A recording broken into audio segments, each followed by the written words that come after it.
Hello everyone, this is Matt from Real World Review, and today I'm going to show you how to change the charging port on an iPhone 7 Plus. So the first thing you want to do before any repair is power off the device. Next you want to grab a P2 pentalobe screwdriver.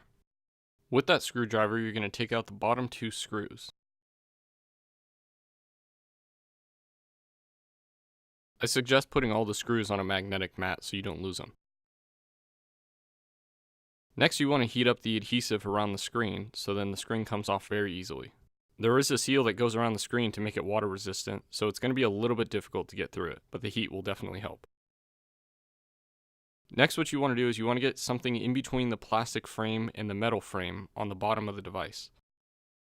In this case, I'm using a razor blade. Feel free to use anything that you would like. Next, I'm going to go around both sides of the screen to cut through the adhesive.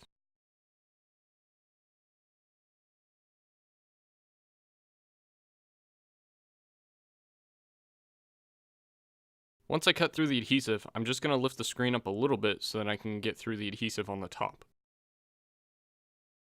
The screen will slide down a little bit and then lift over to the right side. Make sure you get all the adhesive.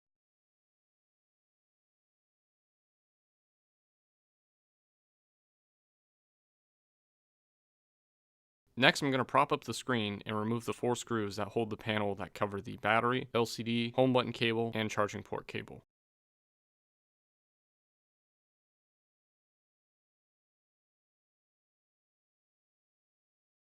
After that, I'm going to remove the 3 screws in the panel that holds down the front camera flex.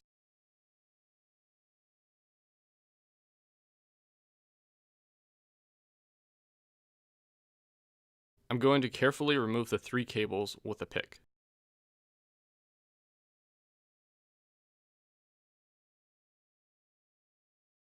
The next thing I'm going to do is put the charging port on there so I can test and make sure that my charging port is good.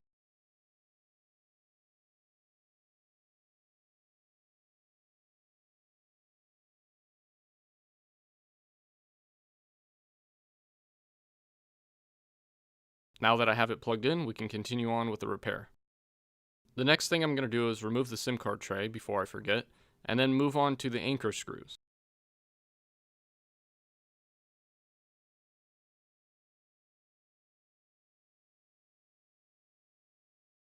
You can start removing the screws that hold down the board, but make sure you remember where they go.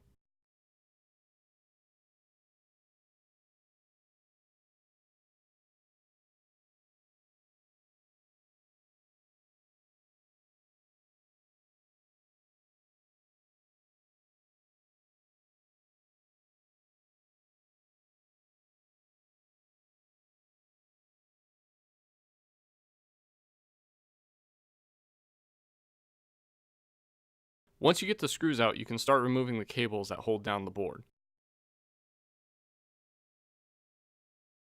Make sure that when you remove the cable that's to the left of the camera, you unscrew the anchor that is holding the logic board down.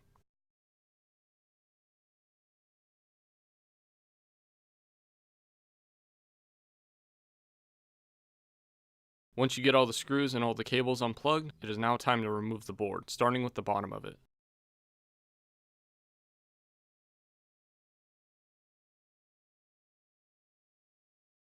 Next, we're going to remove the charging port, but first we start with the speaker. This has 4 screws and an antenna attached to it. Make sure to remove the antenna very carefully.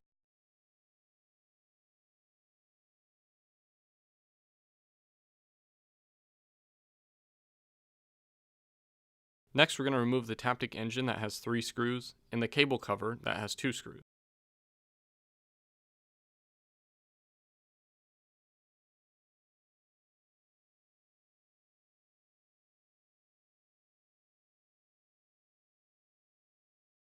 After that, we can start removing the screws that are connected to the charging port, including a little metal piece that's on the left side of those screws.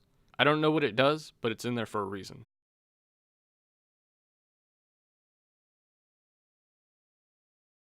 Next, you want to tilt the phone and unscrew the 2 hidden screws. There's one more screw to the right, and then you can start taking out the charging port. If your charging port is broken and you plan on replacing this anyway, you shouldn't have to worry too much about breaking the charging port, but still be careful just in case.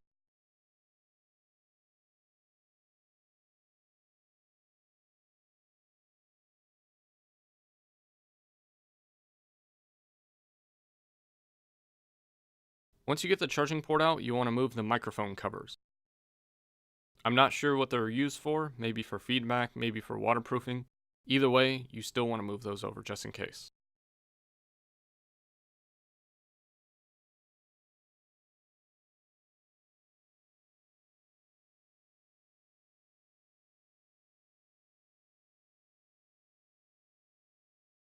Once you remove the adhesive, it's time to put the charging port into the phone. What you want to do is bend it a little bit, just like the charging port was when you took it out. It may be a little bit difficult to put the charging port in, so what I recommend doing is when you get it in place, put in a few screws. That way most of the hard work is already done. Next, what you want to do is get the microphones in place, and be very careful because it is very easy to rip one of these. Once you get the microphone in place, you want to get the charging port in place too. There's little cutouts in the charging port to make sure you have it in the right place. And once you're done, you want to put in the bottom right screw.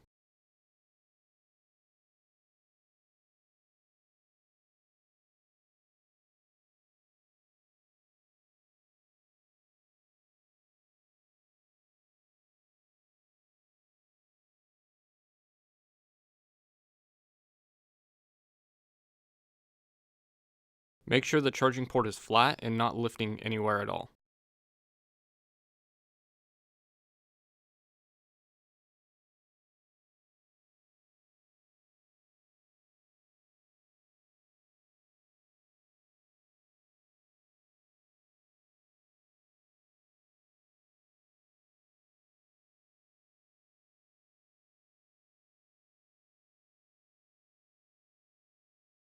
Once that's lined up, you can put in the Taptic engine along with its 3 screws and the cover that goes under it with its 2 screws.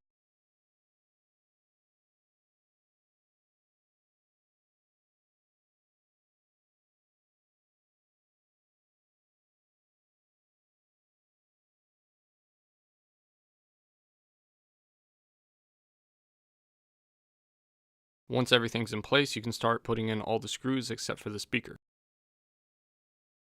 Now when putting in the speaker, you want to make sure the antenna from the charging port goes in between the antenna and the speaker that is attached to the speaker.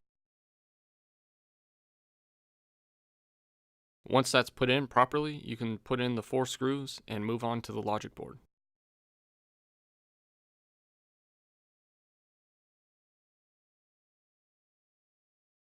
When putting the logic board back in, make sure all the cables are out of the way and start at the top.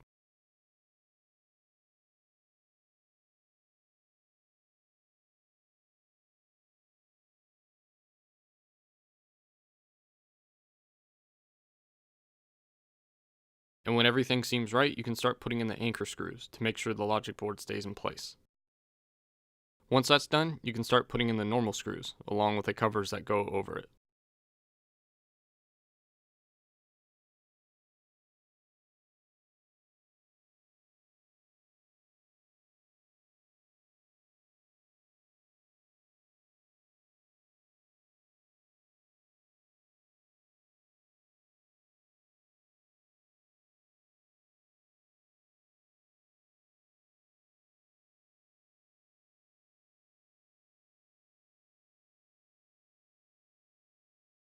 Once you get the screws in, you want to start plugging in everything except for the battery.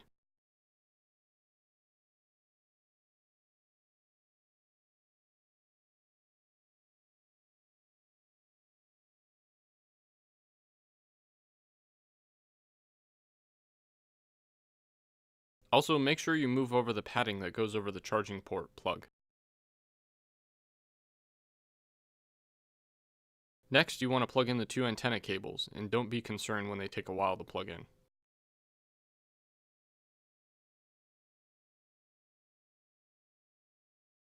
Feel free to remove the screw if it makes plugging them in easier.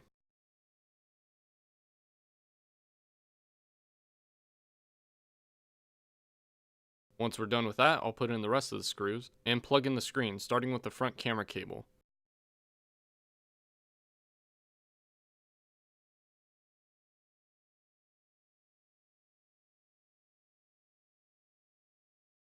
Next, I'll plug in the home button flex and the LCD flex, and then I'll plug in the battery to make sure it powers on.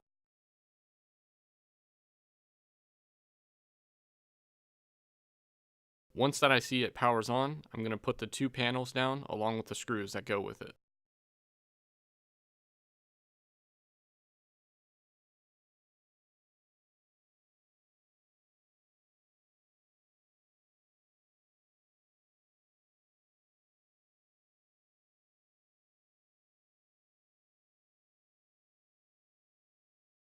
Now that everything's back together, I'm going to put down the screen starting with the top portion, and then push down the sides. And lastly, the bottom. Before putting the bottom screws in, I'm going to plug it in and make sure that it charges. Once that I see that it charges, I put in the bottom 2 screws, and now it's done. If you have any questions, feel free to leave them in the comment section below or on Twitter at MattofRWR. I hope this helped you out. Thanks for watching.